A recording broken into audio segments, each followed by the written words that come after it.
Okay, hi everyone, and welcome to Scotch and Watch, part of the Future Media Network. This is where I get to talk to the most interesting people in media and tech and to eke out insights that might just help change your business for the better. Now, normally, as you know, I have a Scotch in hand for that, but it's a bit early today. Normally, I do these 7 or 8 o'clock at night here because we live in the future in Australia. So normally, it's my evening and it's somebody else's morning. But it's a bit early today because I'm joined by two fascinating leaders from an Australian business that's on fire. So I'm going to get to them in a minute, but let me set the scene. Mass media, as we've known it, is dwindling. Search traffic's falling, audiences are fragmenting, advertising is evaporating, and AI means that the old tricks that we used to rely on just don't work like they used to. And what digital media is doing is atomizing what used to be huge homogenous audiences into billions of individuals, each of them focused on the things they care about most. And this is signaling, and I've been analyzing this and following this, this is kind of signaling the sunsetting of mass media and a rise of masses of media, smaller, hyper targeted, and usually digital first publishers who are more attuned to you and me. And as I said, I've been tracking this trend since I quit my last role at a mass media publisher, which was a decade ago. Now, here's an insight to set the scene. As part of my exit there, I was asked by the CEO to present why I was leaving to the senior editors and the leadership team of that multi-billion-dollar global media company. My presentation was called Whispering in the Ears of Billions. And I told them that for 50 years, newspapers, magazines, and broadcasters has shouted at large crowds and hoped that they were interested. And then we measured that in circulation, and that's what we sold. Well, what I warned them was that digital is going to change that. And what we should do is listen to our audience, because once we understand what they need, then we'll be able to whisper in their ears individually and know they're interested in what we're writing about. Now, fast forward a couple of decades, and that's what's happening. Big media is going backwards, but smarter digital audience first publishers are emerging and they're winning. And today I'm thrilled I'm going to be chatting to one of them. Mamamia is an independent publishing success story in Australia. Founded by a former magazine editor, Mia Friedman, in 2007, it's grown to become a $100 million empire and the country's dominant women's media publisher. Digital first, it's a powerhouse for women with articles, podcasts, videos, newsletters, from broad interests right down to tiny niches. And today, I'm thrilled to be joined by the CEO, Nat Harvey. Hi, Nat. And Hello. hi, and by the COO and Chief Product Officer, Luca Levine. I'm going to ask them to break it down, how they did it, what they're learning, and what the future holds. So there we go. That's the setup. How are you both? Very well, thank you. Doing wonderfully. Thanks, Ricky. Thanks so much for taking some time out. Nat, why don't I come to you first? Tell me a little bit about Mamamia. What is it Yeah, that marks it out as different? so I should preface for all of our international guests that Mamamia has nothing to do with ABBA. It's not a ABBA-inspired media business. We don't do ABBA-based podcasts, and we don't report on the band, as magical as they are. Well, Uh, so that's all my Swedish subscribers have just dropped off. But let's keep going. So Mamamia is Australia's largest independent publisher. We just so happen to target women who still at times are seen as a niche audience, even though we are more than 50% of the population in Australia.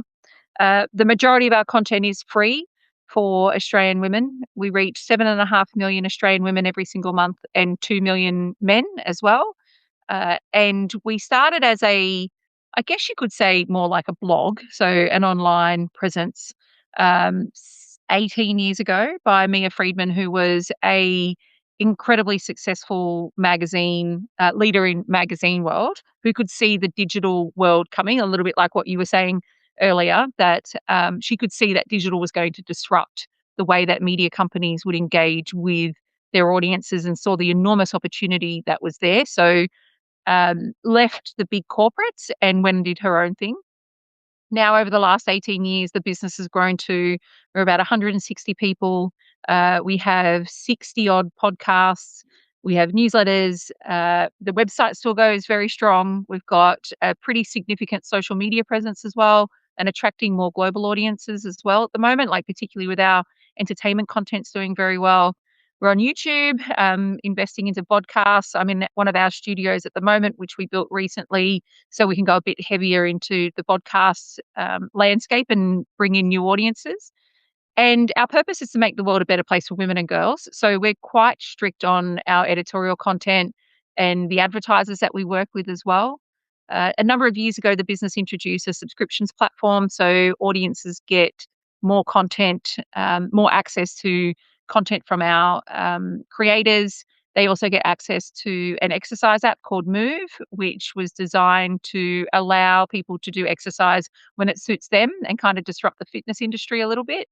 And so we're in a pretty healthy space at the moment. It's not easy for media companies. The consumer journey's changed quite significantly. There's still a lot of power sitting with the global platforms, but we are certainly in a much better space than some others are finding themselves in 2026. Luca, have I missed anything? You've been here for a lot longer than me. I've only been here for 2 years, so I have, but I wouldn't change a thing about that summary, Nat. Beautifully done. okay. So tell me a little bit about your audience. You mentioned earlier on that you've got this very strong female focus. That was the gap that you were seeking to fill, but you have men as well. So I looked at some numbers. Actually, rather than me just tell you what I find out, you tell me, how many women do you think you have on the platform, and what kind of percentage crossover, and what's your kind of penetration into that Mm. market? Yep. So the podcasts are about 1.5 million women every single month. The website's over 2 million. And then social has a pretty decent following. Newsletters, a few 100,000. Subscribers are really strong. Duplication's still actually pretty low from the data that we can get. Obviously, they're all different data sources, so it gets a little bit tricky to kind of pinpoint individuals and see where the duplication is. A big part of our strategy is trying to get more understanding of who our audiences are and turning those unknown audiences into known audiences and bringing them into our ecosystem much earlier on versus having them discover us through platforms that we don't own. So it's a pretty healthy space that we're in from an audience perspective, and it's growing, which is fantastic.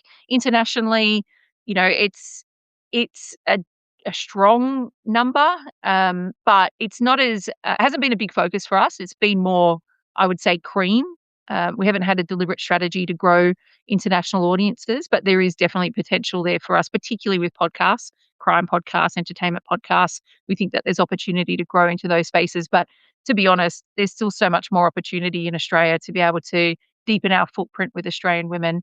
So that's where, 99.5% of our focus is.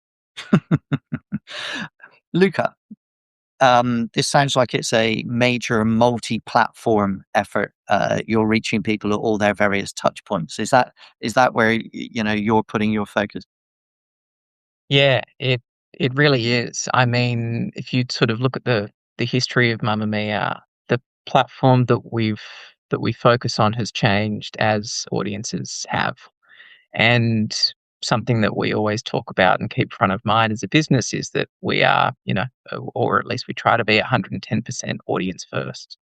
And so to Nat's point, back in the day, Mamamia started as a blog, back in 2007 when wow, anyone can, write an article and people will come and visit and comment on it. And, these were, of course, the days long, long before Substack.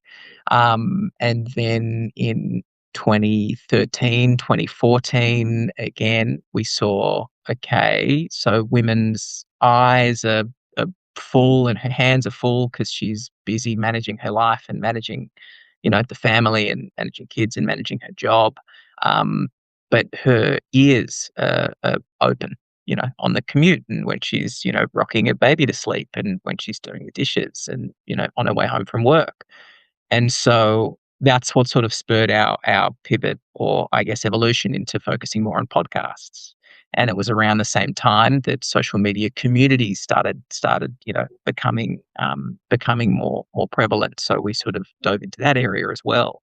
So yes, multi-platform is absolutely the focus, and we effectively will try and be anywhere that we can add value to her life, be that by teaching her something or entertaining her or in any other way. That's very inspiring. The idea that you can start as one individual with a passionate niche and you really want to speak about it and you find your voice has people that want to hear it, and then you can grow from there and grow up and up and up. My wife listens to your podcasts when she's in the car. And so, I know what the impact is. She comes home and she corners me in the kitchen and goes, "Hey, I've just been listening to this."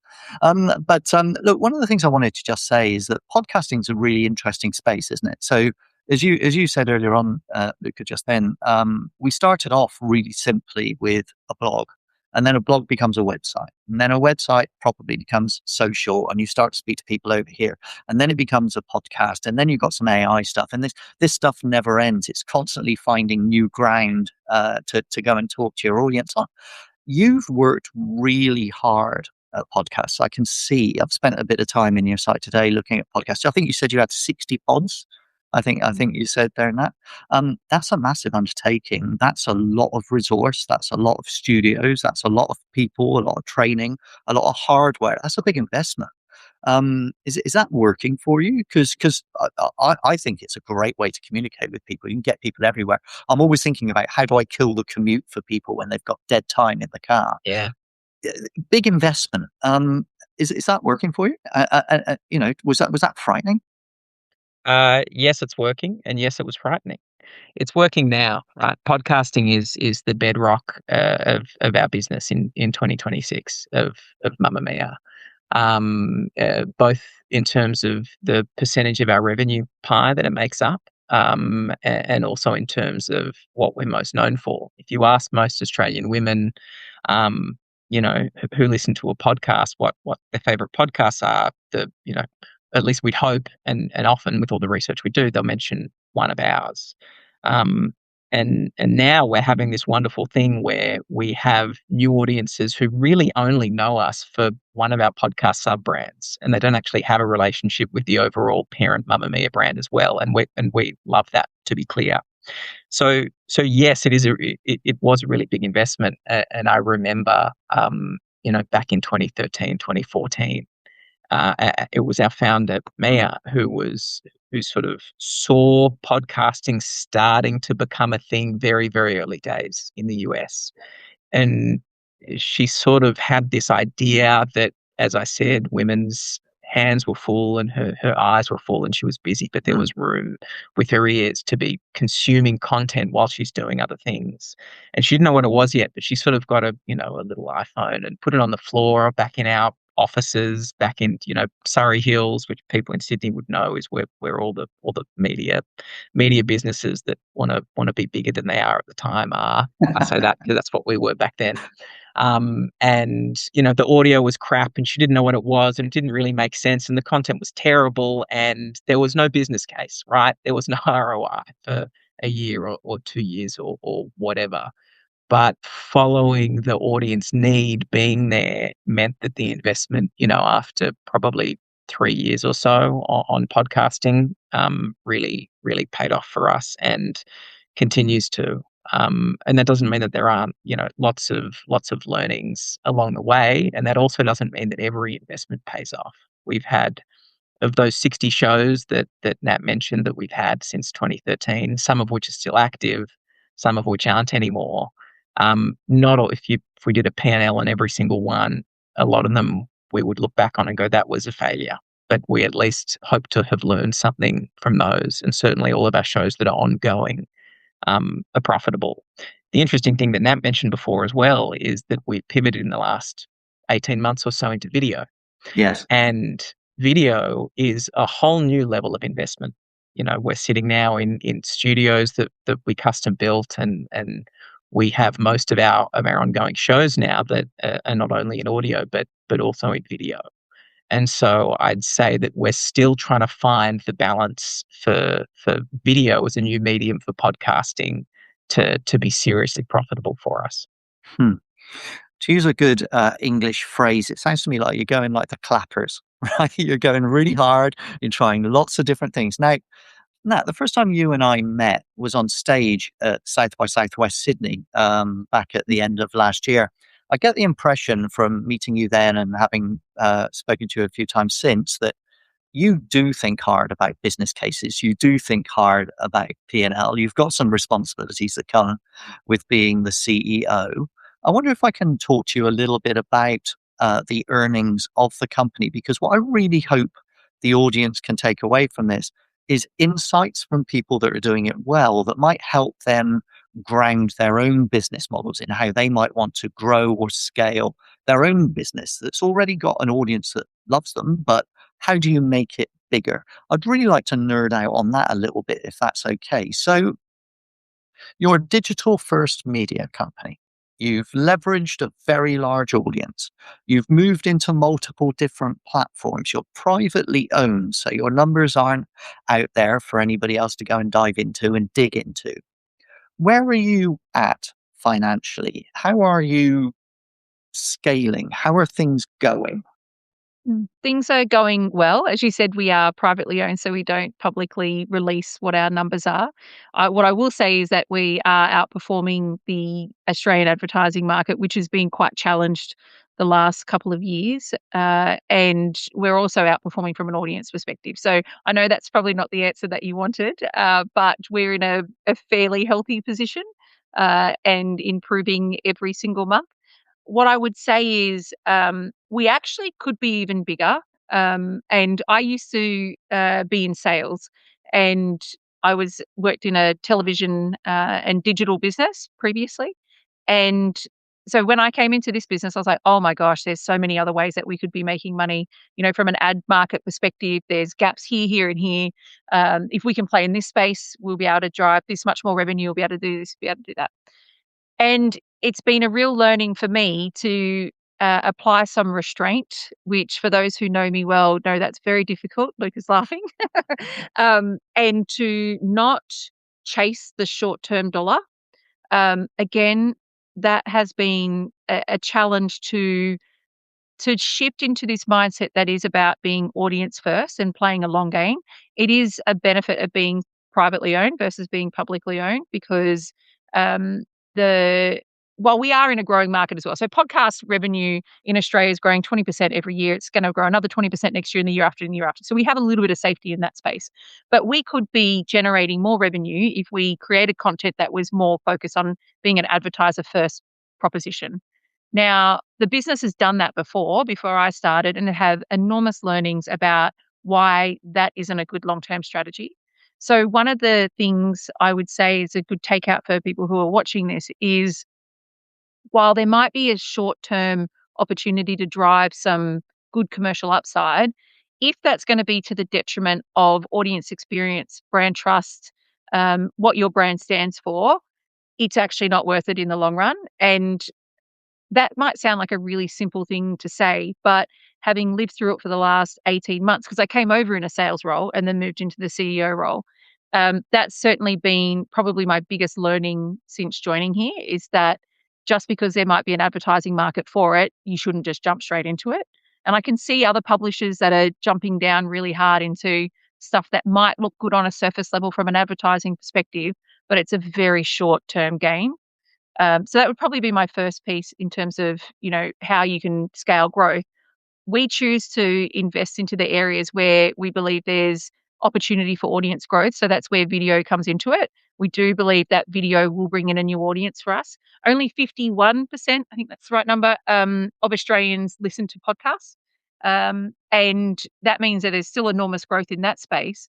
But particularly with younger audiences, they are choosing to watch a podcast versus listen to it. So we see that as long-term growth opportunity for us. So that's why we have spent the money on the studios.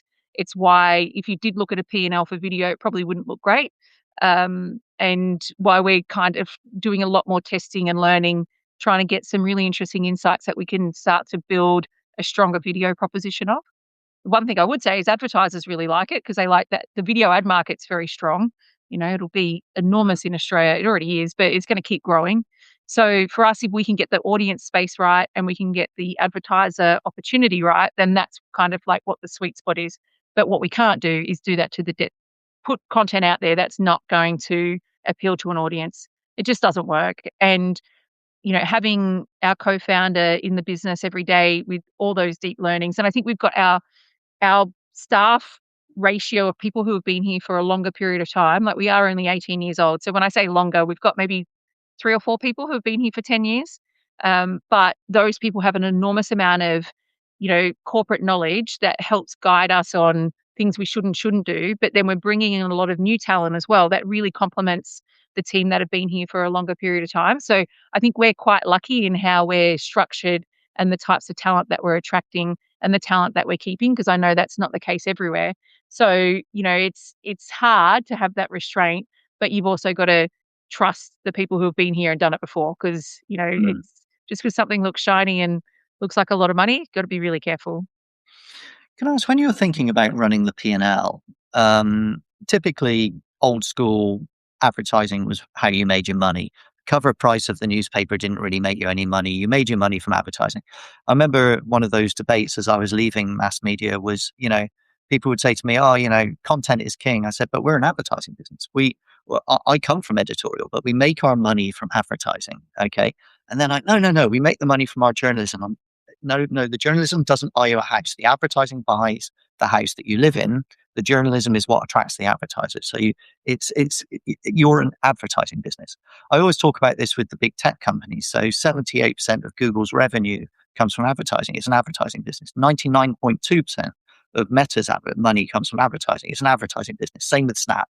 They're all advertising businesses. They do something to attract an audience and engage it, and then they sell it advertising. That's the model. When you think about advertising as the part of your mix, we've talked about multiple business models already: subscription, podcasts, video, advertising. Do you view them as different, separate entities with different yields and values and revenues? Is that how you view them? Or is it a Yes. homogenous group? Yeah, please tell me how you think of that. There's one number at the end of the day, and it's the makeup of how you get to that number. But yes, You're going we to tell have. me that number, isn't it? Is it Next $100 million? question. Is it more than $100 million? I'm not going to talk about it, but the when we look at subscriptions and we look at the advertising revenue, we have a very deliberate strategy to grow the audience revenue side of the business. Right, relying on the advertising market is dangerous. We've seen that. That's not unique to Australia. If you are chasing down page views for display media, if you are adding in more ads into your podcast because that's the only way to keep making money, very dangerous. The audience will turn off and you've got nothing to back you up in terms of being able to have that safety net. Audience revenue is a lot stronger. It gives you a better baseline. So that's where our subscriptions that we have, where people that sign up for a year, we have people that sign up on a monthly basis. That is where the business needs to be in focus more. That's not to say we won't work with advertising. Advertising is still critically important to the business, and because not everybody can afford to pay for a subscription either, right? We're not naive enough to think that everyone has that money to sit there and spend it on subscriptions, but they still really value our content. So we want to make sure that we've got a reason for audiences to come to us, but then what can we add to them, to their experience that is unique, that they'll want to pay for it? We have seen some really strong net growth this year in cost of living crisis that's been going for a number of years. So we know that our audience likes our content. They keep signing up for the subs. We're getting more subs, which is great, but we probably need to be having more from a subscription offering perspective. When it comes to audience, though, we are desperately trying to have one view of that. So when I say that from a revenue and cost perspective, they are separate. When it comes to audience, we try to take a single view on it. And it's like, how do we convert people through the funnel into subscribing and for them to being someone who values our content enough to pay for it? But then also, how do we retain them and keep them into that ecosystem and that they keep seeing that value as well? So audience has a different view versus what the commercial side of the business looks at. I can see Lizzie's on here facing the same challenges. Lots of people working in Yeah. those media businesses are facing that. What's our single data analysis going to be of this one audience that we have?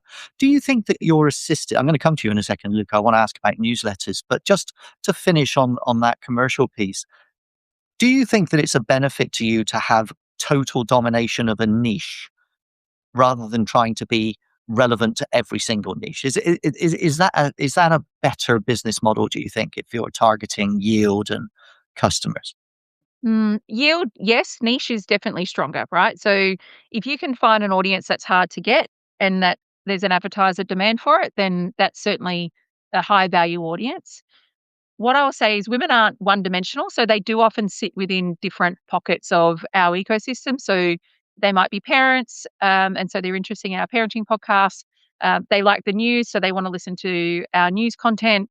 They might also be planning a trip to Japan, like everybody else in Australia at the moment. So what I would say is we get people in through a passion point or what you would call a niche, but women are more than just one thing. So it's then how do we make sure that their experience sees them for different need states, that they'll come to us for different things, or we're serving content to them that's relevant for where they are from a life stage perspective. So the benefit for us is that once we've got the trust under the Mamamia brand, then she will come to us for other things as well. So it is valuable, the niche piece, but also being very open to the fact that she's going to have different need states for different things at any time of the day. So, we know that in the morning she's looking for news content, in the afternoon she's looking for entertainment content. So being able to play to a couple of different passion points is actually a really, really strong business model versus one, or trying to be broad for everybody as well. Yeah, I buy that story. Luca, let's talk about newsletters, something that's very close to my heart. The way I always think about, so I get asked a lot on stage about newsletters because I have one. And I say, look, the thing about newsletters that's different to being the editor of a major newspaper is that newsletters is like a full body contact sport. You write something and it literally lands in people's inboxes and they reward you with their time by reading it. And then they come back to you and they tell you exactly what they think, good or bad, because they think that they have a personal one-to-one relationship with you. People email me and have an entire conversation about their life or, their work or their challenges. And I may have never met this person before, but it's as if we have a 3-year relationship because we speak to each other, right? It's fascinating. It's a really interesting thing to learn. Tell me a little bit about your thoughts about newsletters if you're looking to go down that audience segmentation, deep attention piece, but also the subscription piece. Yeah. So newsletters, to be honest, is something that we haven't been as strong on over the last 15 years as I would have liked us to be.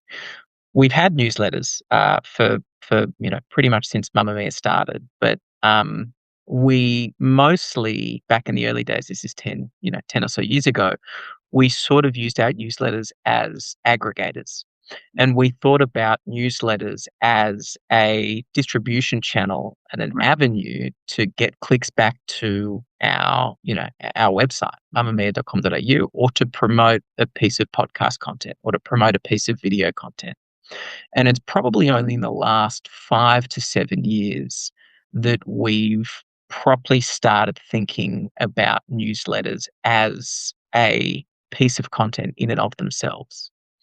And so the way that we sort of approach that now, Ricky, is that we either have a newsletter around a needs state. So, for example, we have Mamamia Daily that gets sent first thing in the morning, which is, a wrap of the biggest sort of stories from Mamamia of the day. And that's more of an aggregator sort of top line newsletter. Or we have newsletters based around our sub brands. So when I say sub brands, I'm referring to, for example, our flagship podcast, Mamamia Out Loud, or our entertainment podcast, The Spill.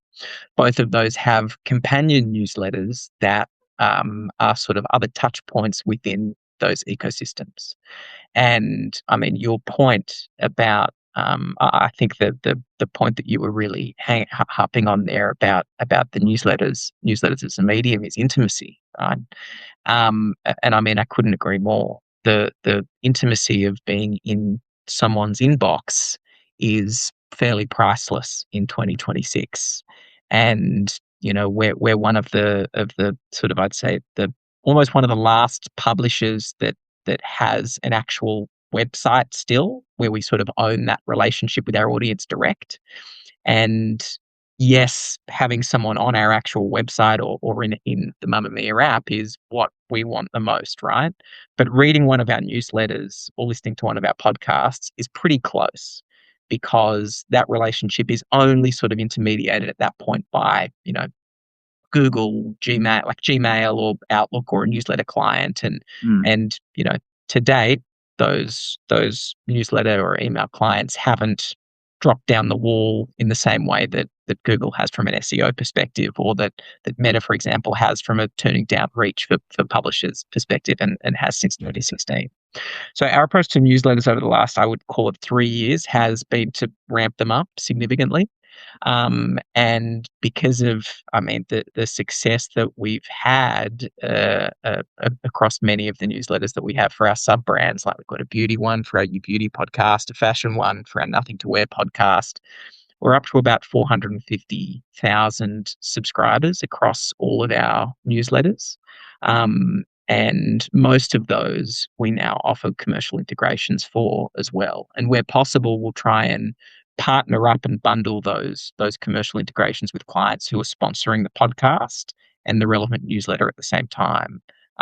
Both to increase basket size of our deals, but also to offer our audience a really, aligned experience with the brands that we're recommending, that we're putting forward. That's fascinating. Are your podcasts free or subscriber or optional subscriber? How do they work? Most of our podcasts are free, but the way that we like to think about, our audience funnel, and this is very much a work in progress, is that ideally every one of our sub brands or every one of our podcasts should give their audience, at least there should be a reason for that audience to subscribe. So, for example, our flagship show, Mamamia Out Loud, has 5 episodes a week, 2 of which are paywall. We have just released a new show called This Is Why We Fight, which is, gives audiences the opportunity to be a fly on the wall for real couples therapy sessions hosted by a clinical psychologist. And by subscribing, you get early access to each episode is split into 2 parts, and the second part comes out for free a week later, or you can get it straight away if you're a subscriber. So I would say of the however many episodes across our whole network of podcasts that we release each week, I think it's about 40 or 50, 90% of them would be free and about 10 would be paid. And what about newsletters? What's the free v sub paid version of that one? We haven't gone down the route of paywalled newsletters yet. It's not for a lack of wanting, but more so a technical question. And you mentioned nerding out, so please allow me to nerd out for a Yeah, minute no, I here. think that's important for this audience. Yeah. Yeah. So the way that we think about our subscription at the moment is very much a bundled approach. So it's one, core subscription that gets you access to all of the, paywalled activity and everything, and unlimited access to everything we make across all of our sub brands. And we don't have, I know that Substack is a wonderful platform that provides creators the ability to monetize newsletters. But if we were to go and explore that, then that would be, and we actually have experimented with this a little bit, that would then be creating a separate subscription over here that's not tied to the subscription whereby we own all of our subscribers. So we very much tried to keep now are trying to keep everything centralized. But it's certainly something we're experimenting with. Comes back to your point earlier, doesn't it, Nat, about trying to have a single source of knowledge about the audience and who they are, what they do, and how you can sounds so cold to say how we can monetize them, how we can commercialize them. It sounds so cold. Let me ask you about the staff. So how many people are you now? 160. And how do those staff break down in there? How many of them would you say are editorial v commercial v talent v infrastructure? Yeah. So the content team is about 45% content/editorial team. Sales is probably 35%. And then the rest you would say is engineering, creative services, finance, HR, IT, the people who keep the business going. So editorial is the biggest part of the business. Are they all in Australia, or do you have a footprint overseas as well? We have a small number of offshore team that help with some creative services work. That's primarily it. We have a data analyst who travels the world. He can do his job from anywhere. So, we're always, where in the world is Lorenzo today? But That's the perfect the job. He's majority of on the people are here. beach. He's on a beach in Yes. Indonesia. Is he? Could be Where, anywhere. where is he today? Where is he today? Have you got a He tracker was on in. it? I actually think he might be in Vietnam today, but anyway, I think he gets around. nothing is in Vietnam. There you That's go. the beauty of our business. There's some roles that you could do anywhere. So he's definitely got the best one. Well, that was going to be my next question. How do you manage the remote v in the office thing? Because, Yeah. that's really interesting because I'd imagine that's a topic of some discussion amongst your audience. 100%. We've got a lot of under 30s as well, who a lot of people who joined the media industry in the last 5 years don't know any other way other than a hybrid way of working. They weren't doing the, Monday to Friday, 8 a.m. till 7 p.m. that media used to do. But obviously, from a production perspective with our podcast, you have to be here. We always prefer to people to be in the studio for the best dynamics, particularly with things like Out Loud. Our entertainment shows, they just don't work as well when you don't have people all in the same room. So these studios run pretty hot Monday through Thursday. Friday's a little bit quieter. That's when we might do some batch recording. So not everybody's required here for that. Most of the team are in 4 days. Some are a little bit less. But I think we've got the balance right for a company that has to produce so much content. There's only so much you can do remotely. How much do you output on an average day? It sounds like you guys are very Oh, busy. a lot. So we have two big studios. They will run pretty much 10 till 5. They'll be producing content 90% of the day. Hmm. All right. So, continuing the nerding out on running a media company piece, you've done a job of kind of threading a needle as a kind of digital first.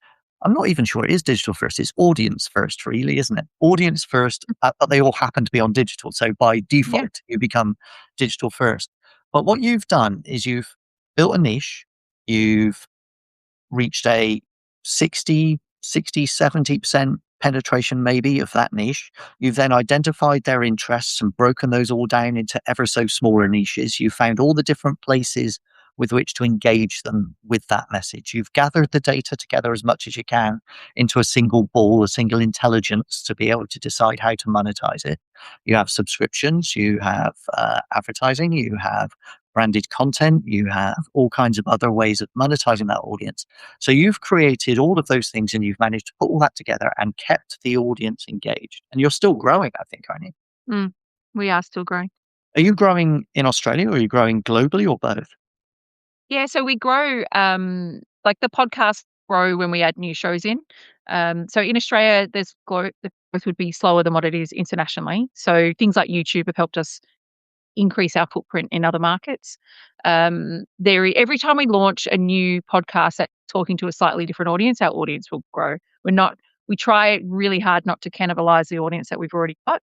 We could get them for longer. So sometimes there might be a show that comes that has a similar audience profile that we're after. So we'll promote it pretty heavily with that audience that's already there. But international is growing quicker than what local is, but there is still plenty of growth to be had here, particularly from a time spent perspective, but then also on different platforms. So Substack, we've gone a little bit harder into. Some of our newsletters are sitting on there at the moment. We're doing a lot more with TikTok. TikTok's been a great opportunity for us to grow our audience, both in Australia and globally. We do see when we advertise, not when we advertise, but when we're a bit more active on TikTok, we do see growth in our podcast, which is great. So there is that kind of correlation there. So the Australian market still has so much more opportunity to grow. We could attract more men too. Not our core audience, but there's certainly more of them out there that would probably enjoy our news podcast and our crime podcast. Maybe not our women's health podcast as much, but unless they were, wanting to learn a little bit more about why their wife is heavily experienced perimenopause symptoms. Maybe they want to kind of learn a little bit more about that, which wouldn't be a negative. I'm not sure it would do too much harm for them to listen to the Nope. relationships counselor as well, perhaps to. Yes, maybe that's the one your wife was listening to. Maybe she was listening to that and then came home to talk about it. My wife is actually listening in right now. I can see her in the list right there, and we're absolutely fine. Thanks very much. As far as I can tell, we'll find out when I get home tonight. Can I just ask about the growth piece? How important is an international audience to you? Do you have the intention to make Mamamia a Mm. global business? Is that a strategy? Yes. It's not our top priority. However, if we can grow our audience with the content that we already have, then we talk about getting more juice from the squeeze. If every piece of content can have 5 lives without us having to put too much more cost into it. So, producing a piece of content is getting more and more expensive. Another learning I've had moving into a role that's not just about revenue generation is also around cost management. Hmm. If we can find more ways to drive more revenue out of one piece of content, happy days. That's only going to help the margin. One way to do that is to have an audience that's growing internationally. That audience isn't as valuable because Australia has a better, a stronger yield outcome than what we would have in international markets. However, if we were able to grow our audience, by 50% internationally, then that wouldn't be it would be a decent revenue upside and one that we wouldn't ignore. So there's opportunity there. It's just how much of a priority is it? But it's been by accident, to be honest. Now there hasn't been a deliberate strategy, but over the next kind of 12 to 18 months, I do think we'll be able to scale that with a bit more focus on it. By the way, I should say at this point that if Liz, if you do want to say anything about our relationship on here, please feel free because this is a very open forum. Um, can I just ask about impact? All right. So one of the things I find very interesting about you is that you're writing about issues that impact on more than half of the Australian population. You are not afraid to take a position. You are fairly out there. You are throwing brickbats and making commentary around things that you think are really important. Do you think is that a deliberate decision? Is that a founder led decision? Because you're not holding back. No, we do hold back though. I do. I'll be honest. We could go harder on certain things. Okay. Um, but what I would say is the one topic that we do go pretty hard on, and that we're very passionate about, is domestic violence. For anyone that doesn't live in Australia, Australia has a very high propensity for violence against women, and the government has been running a number of campaigns to try and educate, particularly teenage boys, about respecting women and violence against women. So we do go very hard on that. We're very passionate about that, as is our audience. We take our responsibility very seriously about like how we represent Australian women's voices, and we want them to feel seen, heard, and understood. And so much so that we went and met with Katie Gallagher. She's the Minister for Women, Minister for Finance, Minister for Government Services, and there's another one, maybe Public Service. She's like got so much in her portfolio to share with her what Australian women are talking to us about. Because we do get, like you were saying, you get people reach out to you for your newsletters. We get a lot of women reaching out to us, asking us for help and advice on different things. They're often topics that are very sensitive topics. But we met with her and just talked to her about the 3 things that are impacting Australian women that we would appreciate the government putting more focus on, and that we're also there to assist as well. That was domestic violence, financial security, and also women's health, where there's still women in the health system are still underrepresented. The cost of health for women is enormous, and they also are not as financially stable as what men are. So we could go more earnest, and there are other publishers in Australia that are a lot more they speak a lot deeper around certain topics. But for us, we tread a fine line of giving enough information that is helpful and has enough information and insight in there. But also we know when it's time for us to back off on something because we're not experts. We have to be very careful that we don't go out there with a point of view or a piece of information that might be alienating or might be wrong. We do have a news team, but we don't have, the journalists that sit in some of the other media businesses that can do deep, deep investigations. So we have to kind of straddle information, entertainment, and not go too hard or too earnest on certain things. Yeah, that was actually going to be my next question because there's an incredible trust exchange when somebody comes to you with a personal crisis. That's an incredible thing for someone to do. They've probably never Yeah. met you, but they believe in you because of what you've done. How do you manage from a policy perspective? How do you Yeah. manage that? It's a very good question because we work with a charity called Rise Up who help rehome victims of domestic violence based out of Queensland but service all states and territories in Australia. And they made a really good point when they spoke to us about how many people we do get reach out to us. So it's pretty much every time we run a story about domestic violence, we'll have people reach out and tell us their story and say that they've tried everything and they don't know where else to go. So the Rise Up team have actually given our team some support and some guidance on how to manage those conversations and where to direct people, because we don't have counsellors in our business. We don't have we can only help to a certain point. And so our team are equipped to be able to answer those reach outs in a way that is going to give them some help and direct them on where to go. But they also did say that the prevalence of violence in Australia is so high that there's chance that maybe people in our team are going through that sort of thing as well. So it's quite a compromising position for them to be in. So we make sure our team have enough information. We have a really good EAP system. But also, the way that we run the business is with a lot of heart as well. So if anybody in our team is finding topics especially challenging, then we do have a very good support network within the business to help with that. What's your staff? So I'm just going to get to you in a sec, Luca. What's your staff gender proportion? Yeah, it's about high 80s% women, not deliberate. We just don't get as many men applying for roles. We have a number of men in our engineering team, no one in sales. Oh, actually, sorry, our head of operations is a man, but it is majority is female. Sorry, Luca, I interrupted you. You're about to say something. I was just going to add to your point before that a lot of the audience questions and outreach that we get is actually in the not directly to our creators and not directly to our staff, but also in public forums that we create. So, for example, we have a Mamamia Out Louders Facebook group, or a UBs, which is what the followers of the U Beauty podcast call themselves, Facebook group, and each of those Facebook groups have between like 40 and 60,000 people in them. So we won't only just get outreach directly to us as staff, but we'll often get outreach from people who are going through a hard time, be it domestic violence or whatever, something else, having a problem or some kind of life dilemma in those very public forums.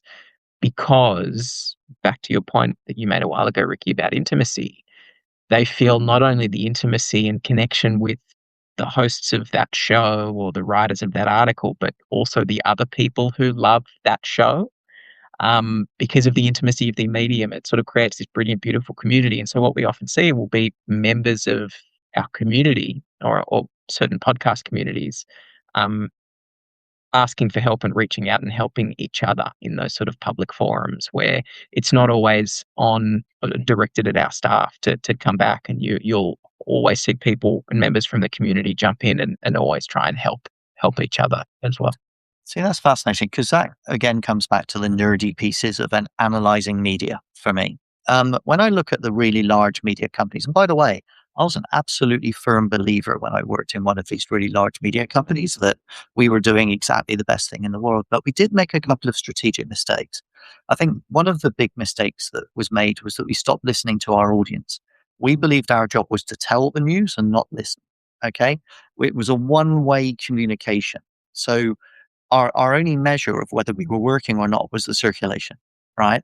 And that's a really dumb way of trying to work out whether you're satisfying people or not, because they might just be looking for the news and you're the least worst option they can find at that moment. So I don't think that's a great way of doing things.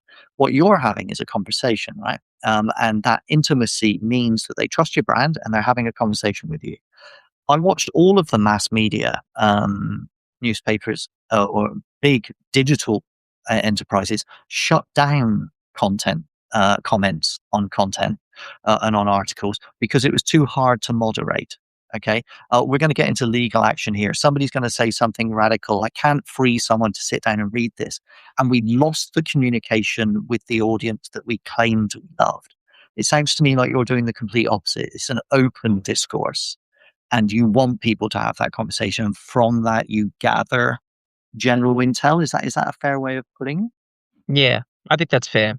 look, we did the same thing all those years ago. I can't remember when it was, but when that legislation kicked in Australia that publishers were responsible for things like defamation from other people in comments on their articles, we also very, very heavily moderated comments on our own art. This is when back when we mostly did articles, but on our articles on mamamia.com.au, as you exactly as you say, many publishers did, Ricky. But on in our social media closed groups, and when I say closed groups, you can only see what happens in them if you're part of the group, and to be part of the group you have to answer a series of questions, so you get vetted, and you only really get to become part of that group if you answer questions that verify that you're actually part of that community or follow the podcast or whatever it might be. Those have really flourished, and we absolutely encourage discourse there. Again, I'll use the tagline almost of Mamamia Out Loud, which is our flagship podcast, which is we respectfully disagree. And so we encourage respectful disagreement amongst our audience, with each other, with our creators, with our hosts, with our authors, because we think that discourse is really valuable. And we want to hear what our audience wants and doesn't want, and what they think. And as long as it's known, and this is known well in our business, and it's taken a long time to know this, but what an audience say they want isn't always what they actually want. Especially in the last sort of 5 to 7 years, you'll get people more and more so, and I think all of us would do it, whereby you know there are things that you will say publicly that you want to hear about, and follow and learn more about, but you know the clicks and the data and the analytics always tells a different story. Everyone says they don't want to read reality TV recaps, but it's always the top performing thing. It's funny. I was chatting to one of the bosses at Bauer Media, the world's this really big magazine group. Their biggest selling magazine in the world is a TV listings magazine in Germany. So, you know, it is sometimes interesting. Can I just share an insight though, just because I enjoy you being so thoughtful on this, because I think it will help other people. And so here's a fascinating insight. I was the newsletter. I avoid politics. I talk about the media because I don't want to be dragged into this circular debate about usually American politics. So I avoid it. I don't tend to mention the president's name. I talk about the White House. Okay. So I'm trying to stay out of that anger mill. But a lady appeared. She was a whistleblower. She was a New Zealand whistleblower, actually, from Meta, went before Congress, Sarah Wynne Williams, and revealed all these internal stories about Meta's attempts to grow in China and things. And it was a bipartisan committee. So you had both Republicans and Democrats on the committee. So I wrote this article about the impact on the media industry, okay? But it lit a fire under the fringes of this anger movement in America. And my subscriptions went from 200 or 300 a month to like 1,000 a week, like overnight. And to your point, I can see your eyes opening up. And so, you know, it's exactly what you were talking about. Suddenly there was this incredible audience. If I wanted to be a scale business, I would have just tweaked that machine and just kept dragging more and more people in.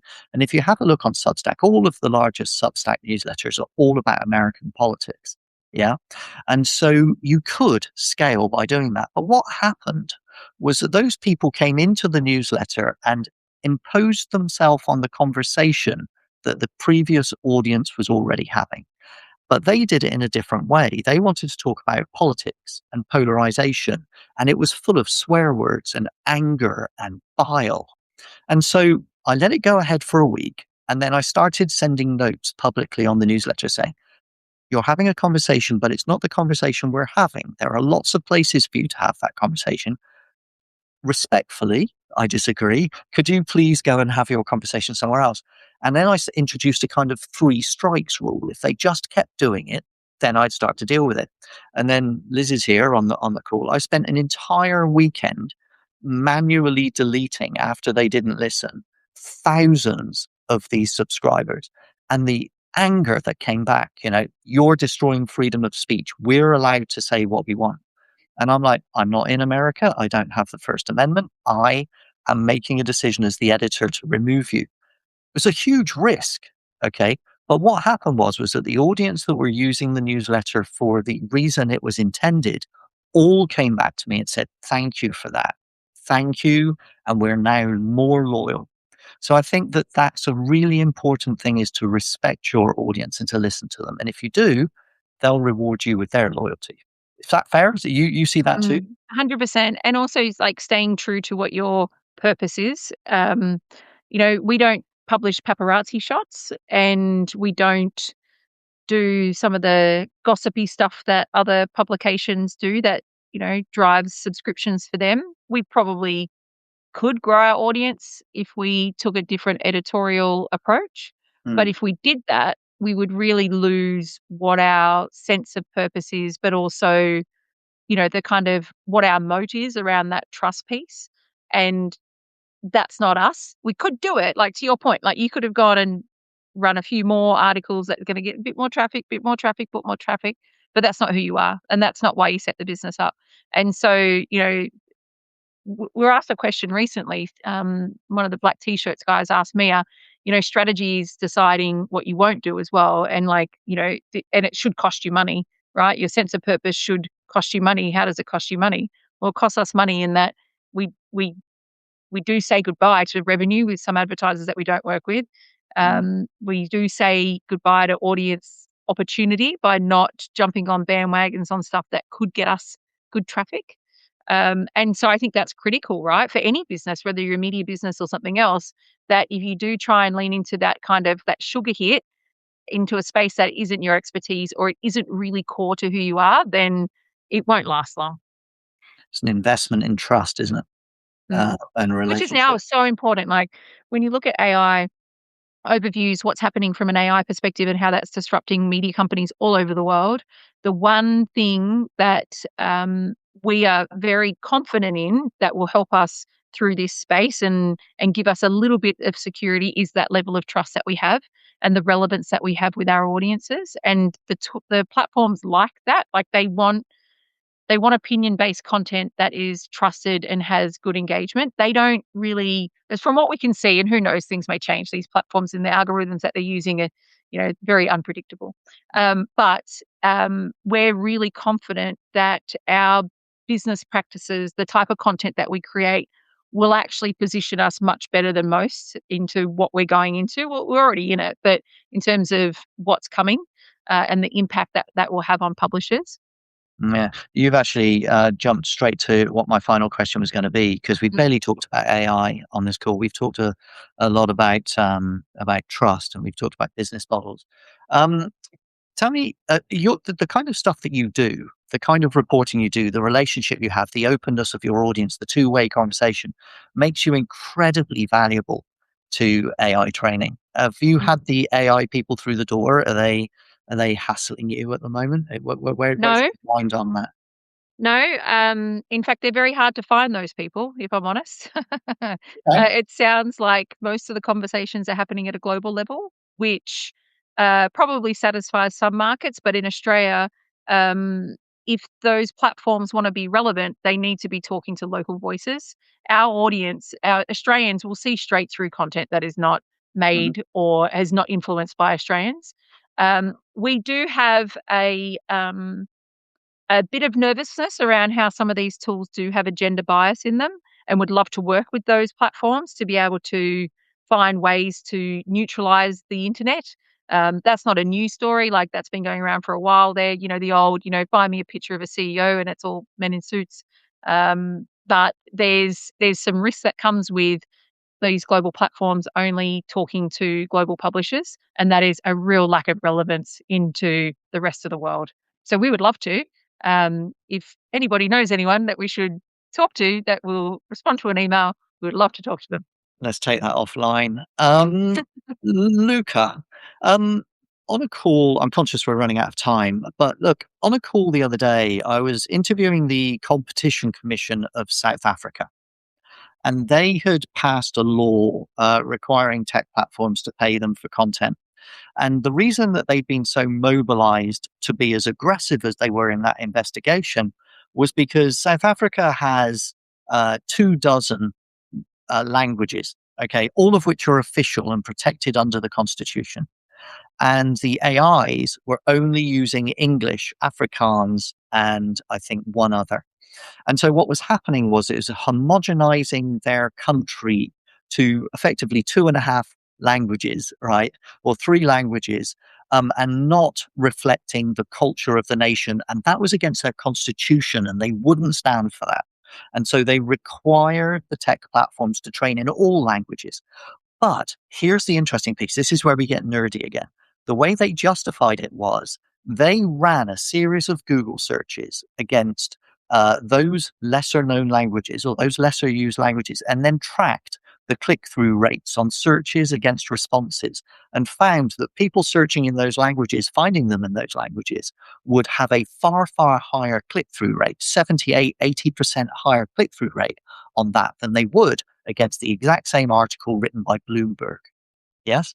And so they went to Google and said, here's the data, here are the numbers, and you're actually damning yourselves by not doing this because you want higher click through rates and engagement from our audience. And so they scientifically proved that was the right thing to do.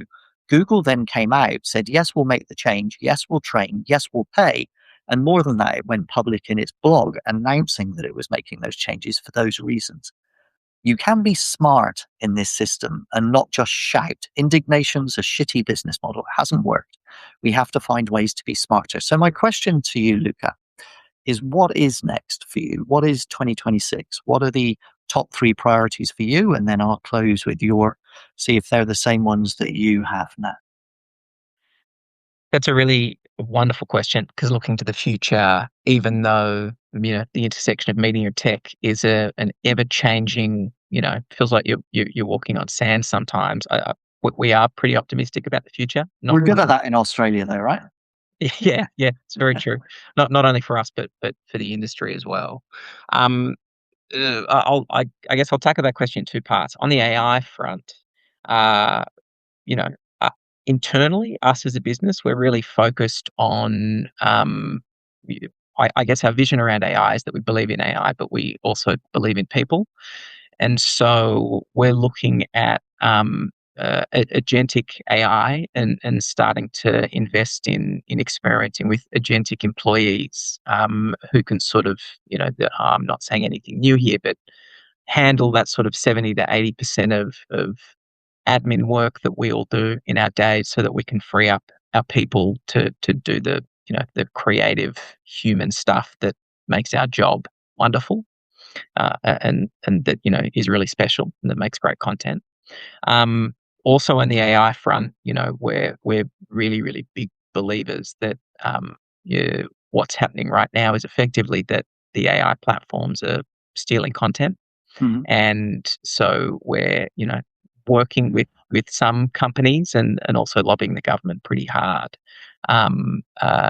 which they've been receptive to through the consultation process for the NMBI. That News media bargaining incentive for everybody that's joining in from overseas. The idea is that the tech companies pay publishers for content, and if they do so, then the government will give them an incentive in perhaps giving them some levy or some reduction in tax on the other side. If they don't pay, then they will be taxed, and the tax money will be higher than that, and they'll pass that to publishers.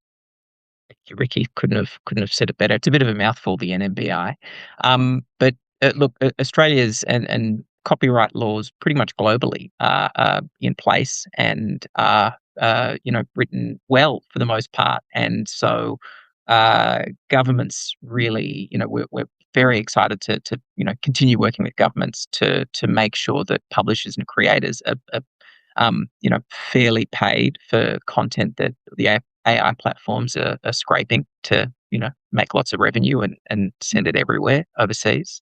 And then on the Mamamia front, I think the thing that excites me the most is that we're sort of thinking about our business in a bit of a new way, which is that we want to evolve from being a business that just makes content for women to a business that solves women's problems. And we've sort of been edging towards that over the last sort of 3 to 5 years. And it doesn't mean that we're going to, stop investing in the publishing side of our business. But, for example, last year we launched a fitness app that Nat mentioned, which is called Move by Mamamia. And the idea there is that, the fitness industry thrives on making women feel terrible about themselves. They try to get you into a gym by making you feel terrible about your body image or, self-conscious. And so we wanted to sort of develop this affordable fitness app that sort of democratizes fitness and gives women the opportunity to, just exercise because it's healthy and to feel good in an affordable way at home without having to spend, loads and loads of money on equipment and shoes and fancy gear. And that's been a really successful pilot for us. We had 100,000 workouts done last year on that app. And so we're now starting to think, okay, beyond just media and content, how else can we make the world a better place for women and girls, and solve women's problems? Amazing. Okay. Top 3 priorities for you, Nat? What's keeping you awake at 4 o'clock in the morning and getting you like leaping out of bed first thing in the morning to solve problems? All right. So top problem to solve is like we're really good with women 30 to 60. We've got a pretty good stronghold on that. Top problem to solve is how to get those 20 to 30-year-olds. That is where I spend probably an uneven amount of worrying time. The good thing is, though, we have a lot of 20 to 30-year-olds in the business who are very switched on to, they're very heavy consumers of content and they're great content creators as well. So that's one that I really want to go hard after this year. What excites me about this year is we've put in a lot of work over the last 12 months around improving our processes by investing into new technology and new tools, by having what I think is a really strong AI policy and strategy towards AI. And this year, I'm really confident that we'll be able to accelerate in multiple different areas around agentic employees. We already have one. We've got 3 more coming this quarter. All built by our team. Like it's a Mamamia strategy. We haven't picked an off-the-shelf proposition. And what that will do is, because we do have still so much opportunity to grow, we have so much opportunity to bring in new audiences, to tell more Australian stories, to drive more revenue. Yes, obviously very important.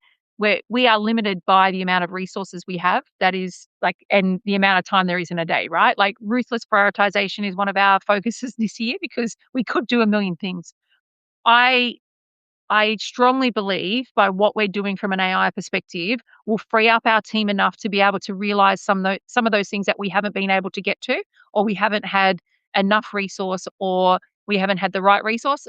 The problem for us often is because we are the largest pure podcast network in Australia, we were leading the way in Australia. Like we were the first ones to go hard into it. Often the talent that we're looking for doesn't exist, right? If we're trying to fill a gap, that doesn't exist. Like trying to find, originally when we started doing podcasts as well, finding people who are really good at audio and video doesn't exist, right? Like in terms of in the Australian market, you couldn't just go out and hire 5 people that could do that exact job. Doesn't exist because you're the first one to do it.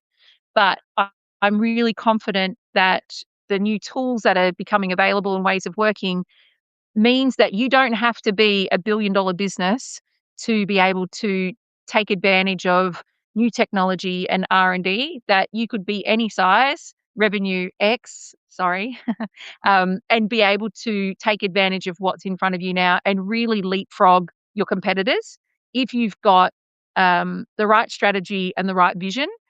I strongly believe that the world is your oyster now. Like AI is a threat. However, I do believe that the opportunities that come out of the back of it are much larger than the threat that's there if you know what to do with it, or you have a vision and a view on what you can do. And so, our word of the year in Mamamia is propel, because it's all about taking the work that we've already done and make those gains and keep the momentum going. And I think the business will look really different in 12 months. It might not look different from an outsider's perspective, but I definitely think internally it's going to look really different. I think our team will be happier because they'll get rid of some of these tasks that are really time consuming and take away from creativity. We have some of the best creative minds in the country that are forced to spend their time on things that aren't creative. And I want to take that away from all of them. And so I think, I wrote a speech already for the end of 2026 and all the things that we're going to achieve, and read that out at our Christmas party last year. And I can't wait to get up there and say, look, we did it all. We knew we could, and it's done. And, we talk about building the media business of the future. And I strongly believe that we are so well positioned to be able to do that. And I'm not talking about Australian media business, I'm talking about global. Like, we have the opportunity to really lead the way. And so 2026 is going to be a huge year for us. It's a lot, but Well, it sounds we're like up for it. Luca's going to be pretty busy from what I've just heard you He loves it. Look, let me thank you both. It's really, really heartening to have such an optimistic, energetic conversation about a media company that sees itself as going places. I love the North Star mission. I love that. I always used to write press releases to say what we're going to be at a time. Here it is. Look, I love that. And then you can measure yourself to it in the future. It's terrific. You've both been very generous with your time. Thank you very much. Last question for you, right? Here we go. See if I get the answer. Here we go. Here it is. What's your profit margin? It's better than it was last year. There you go.